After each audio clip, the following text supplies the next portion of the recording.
How are you doing, you wonderful nerds? Scott here. Welcome back to another Tales from the Comments video where we take a look at all the stuff that you guys had to say on previous videos from this channel. This is Sparta, in case you guys don't know. He's enormous and heavy, and I'm probably gonna put him down now. I think he's actually gonna stay for a bit. Oh, yep, he is hunkering down. Well, anyway, I believe the last two videos we had on this channel were a guest video from Haas talking about the use of color in Spider-Man Homecoming, and we also had a video, The Real Origin of the Joker, which dove into a lot of the history of the behind the scenes of the character's creation. Sparta is definitely slipping now, so I'm gonna take him off. Let's roll a bumper, and we'll get to your guys' comments.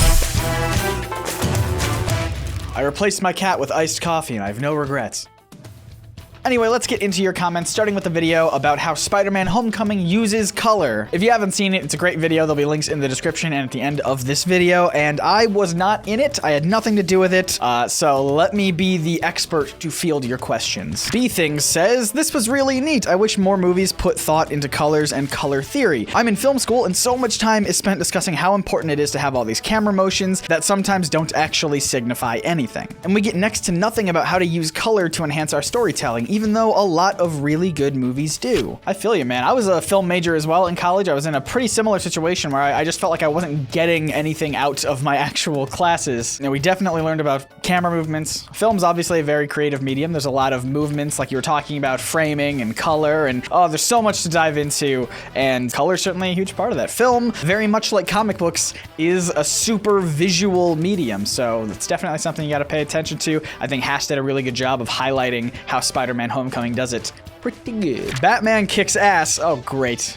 Now this video is demonetized. Thanks, commenter. Anyway, they say, I do love how the costume pops. It feels like Spider-Man has just jumped out of the pages of the books. A bit unrelated, but I love the visual of Spider-Man wearing his Midtown high jacket over the suit. It conveys how Peter's exterior is everyday responsibilities and problems normal people deal with, but inside, he's still Spider-Man. That's his core. I was thinking about that jacket as well, because I used it in the thumbnail and I was playing around with boosting the colors and playing around with stuff like that. And I really liked how the red and blue from the suit mixed with the yellow of the jacket really filled out the traditional primary color palette, and using stuff like purples and greens, which are the secondary color palette, emphasizes more villainous, more sinister stuff. So yeah, that yellow jacket really just boosts this idea that Spider-Man's the good guy. Because as we've seen with plenty other videos I've done on this channel, there's a really good comic book shorthand with color where most of the heroes wear reds, blues, and yellows. A lot of the villains wear oranges, greens, and purples. Had to think about that one for a second. But yeah, and just adding the yellow to Spider-Man's already red and blue just helps emphasize he's definitely the good guy. Mayan1237 says, given Spider-Man's super saturated color scheme, what do you think we as the audience are meant to interpret from the drabby and muted tones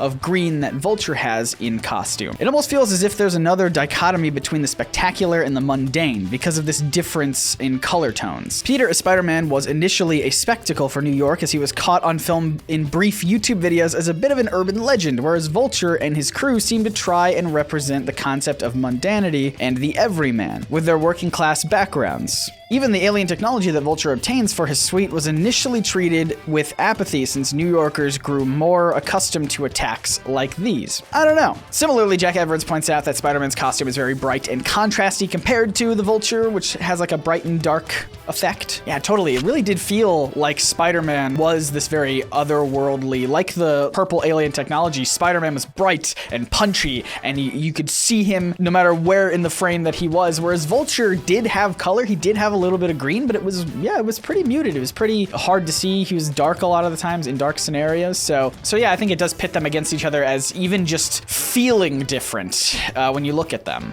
Like both the Spider-Man costume and the Vulture costume had a ton of technology in them, but the Vulture one really felt more real and more grounded, even though he's flying all the time. Haha! It felt very mechanical.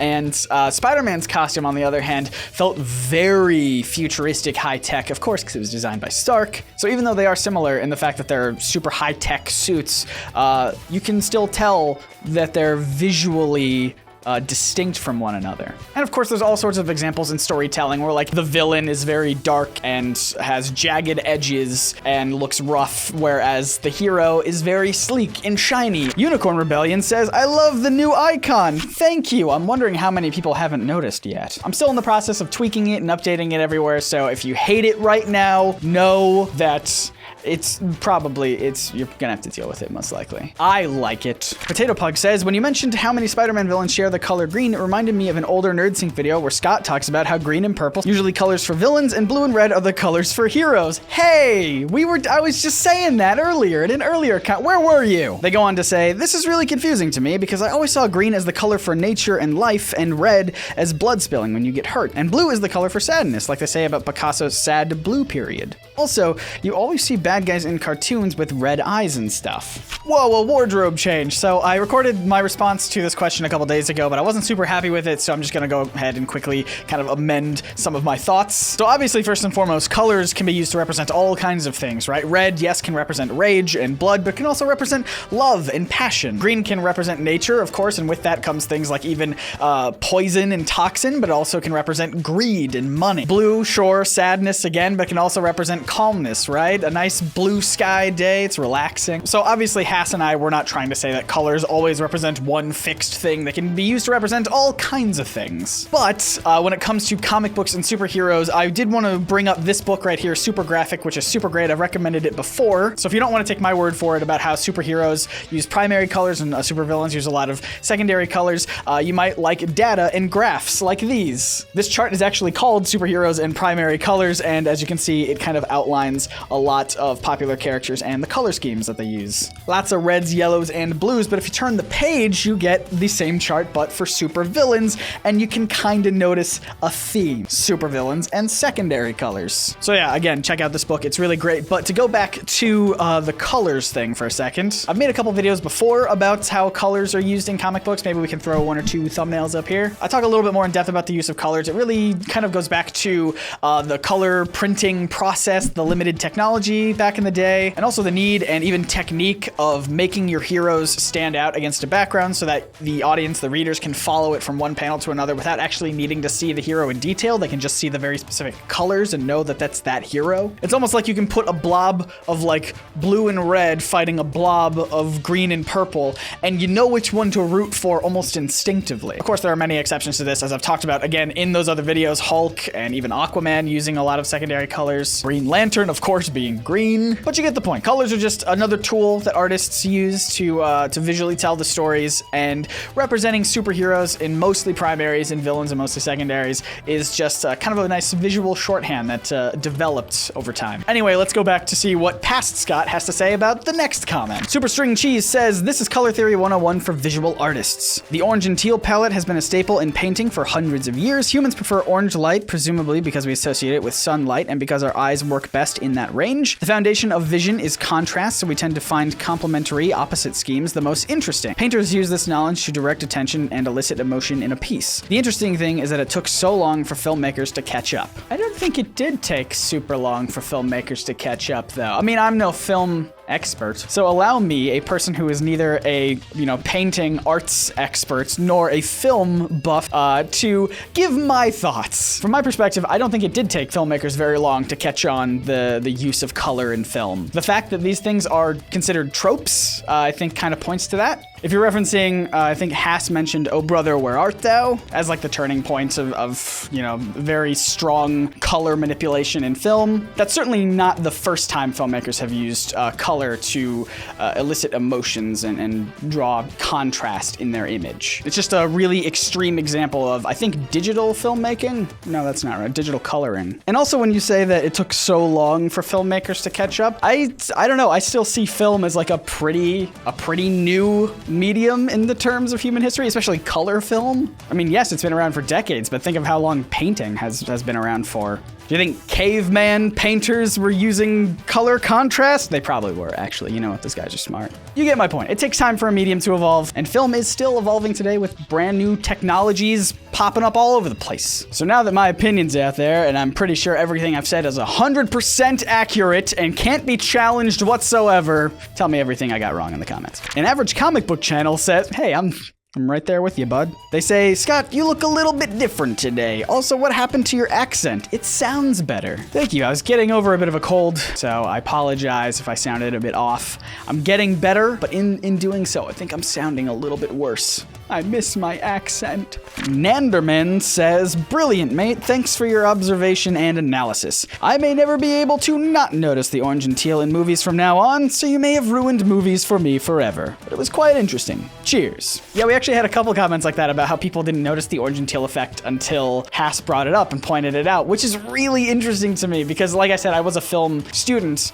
in college, and I don't know, there was never, I can't remember a time when I noticed, consciously noticed the orange and teal effect. I was just like, yeah, obviously orange and teal. What else would it be? So, I don't know, it's really interesting to see people are starting to, Haas ruined movies for everyone now. That's great. Blame him. Benjamin Abruzzo says, I wonder if Justice League will take a cue from this and brighten the reds of Cyborg, Flash, and the reds/blues of Wonder Woman and Superman, and jump up the greens and yellows and golds of Aquaman while popping the blues and purples of the villains. I hope so. That movie, from the trailers I've seen, just looks like it's a ton of orange and browns, so it'll be fine. People are gonna hate me now, and I'm gonna tell you why. It's not because I'm criticizing a trailer for very specific scenes that they're showing us from a movie that I haven't seen. It's because the video that this comment is on is about how great a Marvel movie is, and here I am criticizing a DC one, and people are gonna think that I'm a Marvel fanboy. I didn't even make this video. And I love Aquaman. I'm excited for him. Just pump up the colors a little bit, man. That's all I'm saying. So I think that'll do it for the video on Spider-Man. Now let's move on to our video about the real origin of the Joker. As always, if you haven't seen it, you can click right up there to watch it. There's also a link in the description. SSK Nation says, man, for someone who constantly says the greatest thing about the Joker is the mystery surrounding him, you sure do like to try and ruin that fun. No, that's not at all what I was trying to do. The whole point of the video was that that mystery, that ambiguity exists in real life. We don't know the true, real origin of the Joker because there are so many contradicting stories and just false details and you know, corrupted memories, all of this stuff. We don't know the origin. Did it not come across the way that I wanted it to? I don't know. I thought it was clever. I'm not trying to ruin things. I mean, I am desperately trying to ruin things, but in a fun way. Potatro Tatro says, I like the lighting in this video. It evokes a Blade Runner 2049 vibe. Thank you so much. I haven't even seen Blade Runner 29, so it was totally unintentional. I was going for more of a green and purpley Joker vibe, and it was a hassle. It was a struggle to color correct it, to color grade it in a way that I thought made it look good. It took hours, so I just kind of gave up and I hoped it was okay. Phantom Wolf says, it's 1:30 a.m. and I'm here watching this. No regrets! Yes, thank you. I released this video at like 11 p.m. my time, and it's just because I've been doing that a lot lately. So if you're a person on the notification squad who, you know, I interrupted your nightly routine as you were drifting off to sleep and you got up to watch a NerdSync video, I just want to say thank you so much. You're my favorite nerds on the planet. The reason I've done that is I'm not scheduling them for that late. It's just whenever a video's done, I want to throw it up. I don't want to wait till the next day because normally they're already late, and it's just, I don't know. Lately, when I've been posting them late at night, they've been doing pretty good though. So might experiment, might keep doing that. Join the notification squad. Ian Powell says, I wish I had the source, but I know Fat Man on Batman had a art historian with a layout, I believe, by Robinson, of the introduction of Grayson and the death of the Flying Graysons, and the original sketches had what appeared to be the prototype for the Joker, originally intended to be the killer of the Flying Graysons. That version of the story would be changed, removing the panels of the Joker, as it appeared they were going in another direction for the Robin introduction, but saved the Joker idea for the upcoming issue of Batman instead of Detective Comics. If you find the source, or if any of you guys find the source, please let me know, because that sounds super duper interesting. Probably don't put it in the comments, it might get buried. So if you have sources for this or any other cool Joker sources for behind the scenes, because we are writing a book, Chris and I are writing a book about the behind the scenes of superheroes, and I want to make sure we cover everything, including stuff like this that we may have missed in the video. So go to scottniswander.com. That's just my personal website. You can find some like a contact form there that you can send my way with some sources. Links would be appreciated if possible. Throw it up on screen. scottniswander.com. Give me your links. Give me your sources. Speaking of, though, I do think it's possible that it would be drawings from Robinson, because in the research I was doing for the Joker video, the Bill Finger interview I mentioned in Batmania talks about how they chose the name Robin because of Jerry Robinson.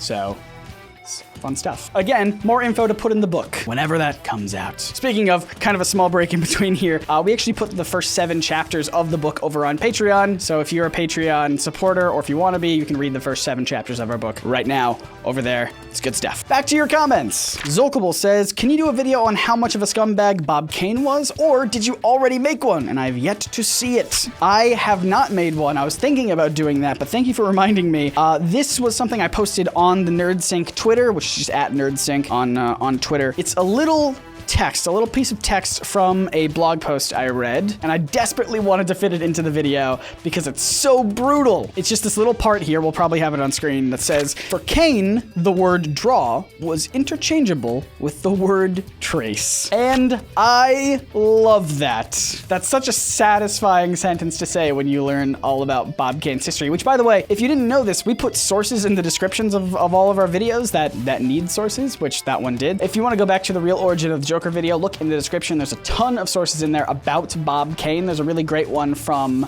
Dial B for blog that this is from and has a bunch more information about Bob Kane. It even posits a theory that I don't necessarily believe, but it might be interesting to some of you guys, that Joker was actually based off of Bob Kane as a joke by Jerry Robinson and Bill Finger to make him the ultimate Batman villain in the comics and outside of the comics. I don't quite follow. I think it's interesting, but there's not a whole lot of truth there. So it's good speculation, though. I enjoyed it. Unknown Person says, wait a minute, what if the 3 Jokers were Bill Finger, Jerry Robinson, and Bob Kane? Well, that just puts everything I said in the last comment in a whole new frame.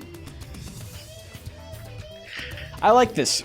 I like this idea. Many people have been trying to do theories about the 3 Jokers, but this one is my favorite. There's hardly any evidence for it, but you know what? I say let's make an entire video about it. Someone elaborate on that idea. Email me, scottniswander.com. Send me your sources. Ralman8 says, to me, Joker is one big retcon, the most retconned out of all the DC characters. As for an origin you can pinpoint, it could be many origins in one, with moments that could lead him to insanity or did, but forgets later on. Then Batman shows up and the status quo for him and Joker really begins. Yeah, I think I remember seeing something like Heath Ledger's Joker really tried to take from a lot of different Joker origins and kind of hint that it could be, any one of them could be potentially correct. Both from comic books and from even other movies. So you can be like, whatever Joker origin, it's almost like Joker has a pick your own origin. Whatever you want to believe in, it's probably some of that happened. Jenny Sweeney says, this is why it pisses me off when Bob Kane gets sole credit as based on the characters in DC Comics by, in some of the movies. Most of the cool stuff comes from other people. I think maybe we should stop crediting him altogether, really. What did he actually do but come up with a name? Was there anything story and design-wise that's proven to be his work? I'd have to dive in a little bit deeper on Bob Kane, but I do think he occasionally came with other ideas, but yeah, for the most part, the work that he's credited with usually did come from other people. Maybe I should do a whole Bob Kane video. Would you guys watch that? It's a slippery slope. If I start doing one video about Bob Kane, well, I already did one about Jack Kirby, so I don't know. Maybe. I'd have to do every comic creator. And then who's left? Stan Lee? It's like an hour-long video. Jay Smith says, it's pretty obvious what actually happened. Jerry Robinson went to Kane with his idea for the Joker. Kane took it up to Bill Finger, who didn't like Robinson's design that Kane presented as his own, so he changed it to the Conrad Veidt design, never knowing that it was Robinson's idea all along. All you have to do is account for the fact that Bob Kane lied about literally everything he did, and you'll see that it fits together perfectly. Robinson and Finger invented the Joker, and Bob Kane took credit for it. The only reason he gave Finger the credit for his part was that having a witness helped him support his lie. So, while I don't disagree, and this is the most obvious answer to the whole Joker origin thing, my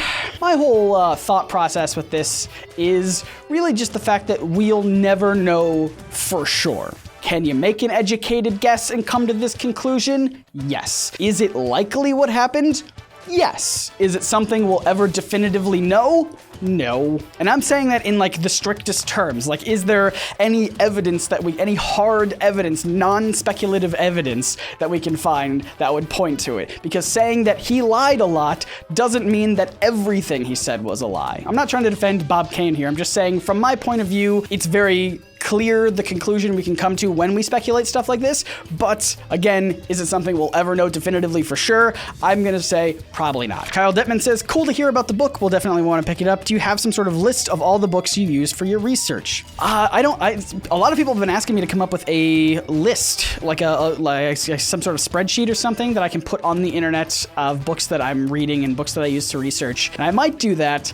In the past, I've created a video about a lot of the books that I use, but I've picked up a ton more since then. So if you guys want me to make another video about comic book research material, leave a thumbs up on this video. Let me know. If it gets abnormally high amounts of thumbs ups, then I'll know to make that video. There's a lot of stuff. There's a lot of awesome stuff that I found recently, and I think you guys would dig it. Jonathan Peterson says, in all caps, "This is why I stopped watching you. You leave questions unanswered and tell me things I already know." I feel like we have one of these in like every episode of the show, so allow me to once again say, hi. Welcome to NerdSync. I like leaving questions unanswered. I like leaving things a bit unclear. I like letting you guys think and imagine and come to your own conclusions. And when it comes to something like this, something that like genuinely is a little bit ambiguous, I'm not gonna try to come up with an explanation just for the sake of it. I don't want to tell you guys how to think. I want you to think for yourselves. I'm also confused about how you say that I leave questions unanswered, yet at the same time tell you things that you already know. I don't know if that computes together. Hey man, not every video is for every person. Plenty of other comic book YouTubers out there. I'm making videos for me, and if it just so happens other people like them, cool. And that'll do it from all the comments on that video. Don't want to end it quite there yet. It seems a bit negative. So I want to end it with some fan mail. Specifically, I want to talk about Catherine Pena, is I believe how to pronounce her name. She sent myself and my friend Dylan, aka Orem, who you guys might know, a bunch of stuff in our P.O. box, which we have on our About page. We'll probably throw it up on screen here as well. She sent way too much stuff for me to show off everything, but I did want to show off some of my favorite stuff, starting with this hat. I don't know if I'm wearing it correctly. I have a very small head, so this thing just kind of engulfs me. But yes, this is a whoopee cap beanie, a Jughead hat. You guys might recall I did a whole video about Jughead's hat, so I'm very excited about this. I don't want to show off any of the stuff she gave Dylan because Dylan still hasn't come over to pick up all of his stuff, so I don't want any spoilers if he's watching this. She sent this really adorable, awesome Aquaman painting. It's been on my desk since I got it, and I love it. Some of you guys might know this. This is our mascot from the podcast that Dylan and I occasionally do, the online podcast. This is Barry, the fastest elephant alive. And my favorite thing that she sent over, and I haven't had a chance to play it yet, but she sent over her copy of Scooby-Doo, what is this one? Night of 100 Frights for GameCube. I didn't own a GameCube. She sent a controller as well. I had to go out and buy a GameCube, so now I own a GameCube. So that's awesome.